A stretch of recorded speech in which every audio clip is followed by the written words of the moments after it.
But I do have to ask you a question. It's because you didn't notice anything else about the Super Bowl performers? One of the performers that maybe should have did something a little different.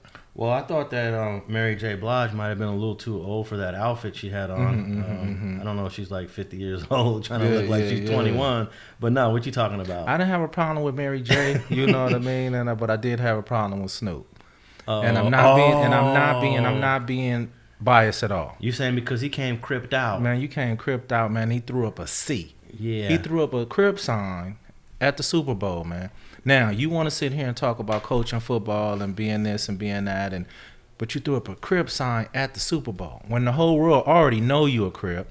You yelled out Crip, but don't get me wrong. I would have felt the same way if somebody would have threw up a B. If it was the game or if it was YG and they would have threw up the B. I mean, it's the Super Bowl. It's so diverse that, I be believing that people should know they lane as far as when you doing something in the hood or at a concert opposed to doing something in front of the whole world. And I didn't feel that was appropriate, when you get to talking about how you feel about kids and shit like that, Yeah, definitely. And you was blue rag down, the outfit, and like I said, I would feel the same way if it was the other way around, but I'm just be honest with you, that was a little too much.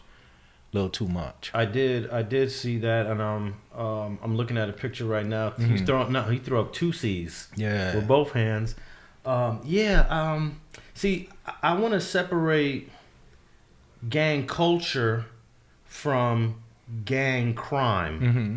I think that we can represent where we're from.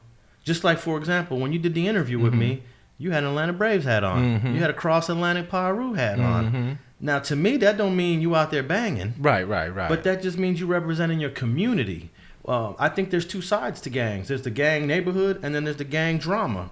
And I'm gonna give Snoop a pass on that because he's representing the cultural side of gangs, where I like to separate that from the violent side of it. Now, if he would have pulled out a gun and did some other stuff, then I would have been all right, Snoop, that's too much.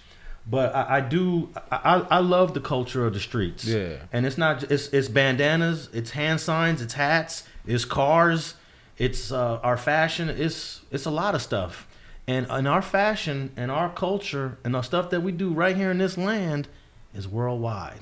No, you right, Alex. But do you ever separate the streets from everything else? I mean, I think at some point, we all, no matter how street we are, we separate that. For the people who with different religions, when you walk in the church, I never seen nobody with a red rag at church or a blue rag at church. That's true.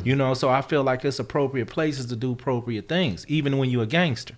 You know what I mean? So at the same time, I'm not saying. Now the thing about it was I could have did with just the outfit. But the throwing up the C, when you throw up a B or you throw up a gang sign, you really putting it out there like I'm I'm banging. Yeah. You know what I mean? So I understand what you're saying about the culture of it, but it's still a certain way that because the one thing about on the interview on StreetTV, I had the Atlanta Braves hat on, but I didn't throw up the B not one time. No, you're right. I do think the throwing of the hand signs is pushing the envelope a little too much. Because now you crossing into gang banging, but I'm one to give people a pass, especially if there's someone that really lived it. Some people, it's questionable how involved Snoop was.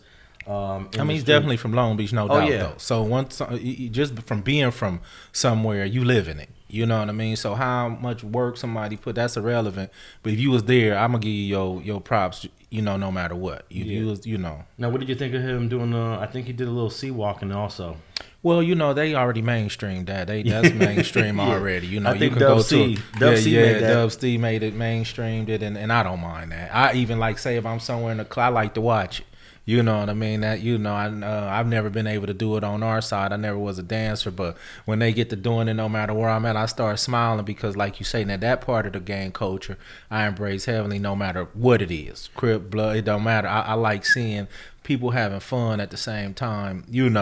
Representing the culture instead of always the negative side of it, and I think that dance is one of the better times. Now, I didn't get a chance to look up if Snoop received any backlash for throwing up the C and wearing blue bandanas. But I'm definitely gonna look into that, and maybe next week we could talk about if he received any backlash. But I remember when Serena Williams played a tennis match. Mm-hmm. She actually started crip walking. Mm-hmm. I forget which tennis match it was. It was one of the big ones. It was one of the big Yeah, it was ones. a big one. It might have been the U.S. Open. It And was she one of the ain't big never ones. been no crip. She ain't No, never banged, no. but she up there, doing the same thing Snoop was doing. Right. Thanks for watching this video clip of Alex Alonso and FG. If you want to listen to the entire podcast episode, links are in the description, but you can find us on Apple Podcasts, Google Play, and most of your favorite podcast platforms.